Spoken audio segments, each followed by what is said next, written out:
A 3-year-old BC boy has died after eating a poisonous mushroom. He and his family were picking mushrooms in downtown Victoria. Officials believe he ate what is known as the death cap mushroom. It looks very similar to an edible and popular mushroom from Asia.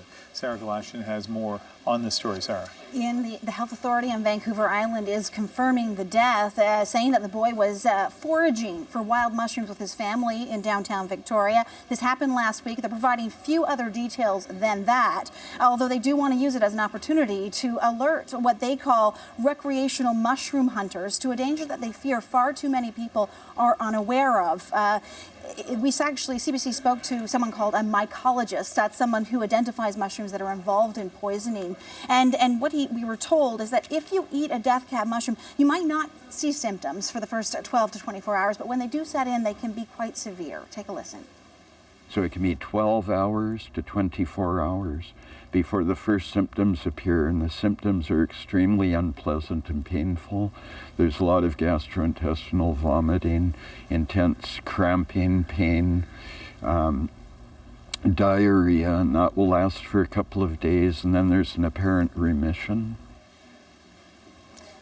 Now, that remission might last for a day, but then there's a second bout of symptoms that set in. And at that point, a person who has ingested one of these mushrooms is actually going to be losing kidney and liver function, and a transplant could be the only way to save their lives. So it is crucial to seek medical help if you start feeling sick after you have eaten a wild mushroom. In the case of the 3-year-old boy, we know he was being treated at hospital in Victoria. He had been airlifted to Edmonton. Sadly, that is where he died last night.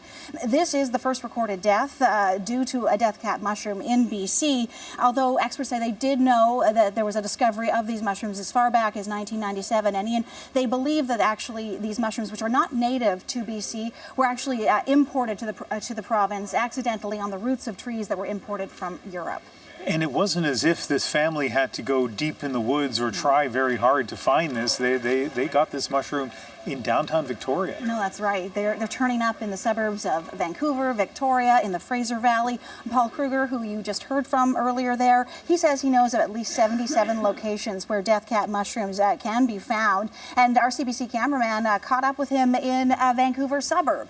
They walked through and well established they found a number of death cap mushrooms there. So he provided some important tips to the public. Here's what you need to know. The cap on a death cap mushroom, it appears to be a little bit shiny. It has a sheen and a greenish color to the cap.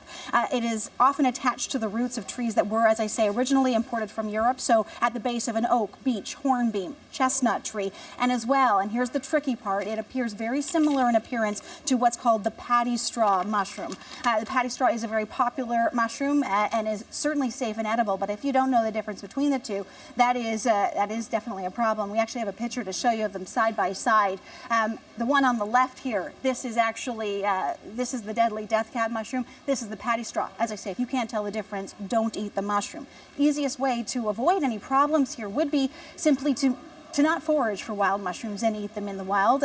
But we spoke to Paul Kruger about that. He says that actually doing just that has become so popular that that's a difficult message to send. Take a listen. There's quite a popular trend now for people to be interested in wild foods and naturally harvested foods. And unfortunately, some people are drawn to the rather gourmet potential of mushrooms without having the background knowledge to stay safe. Now, last month, authorities in BC actually said that they were especially concerned about this. The calls coming into the BC CDC had doubled. Ian, they attribute that to the unseasonably wet spring and summer that we've had here in BC. Such a sad story. Thank you very much, Sarah.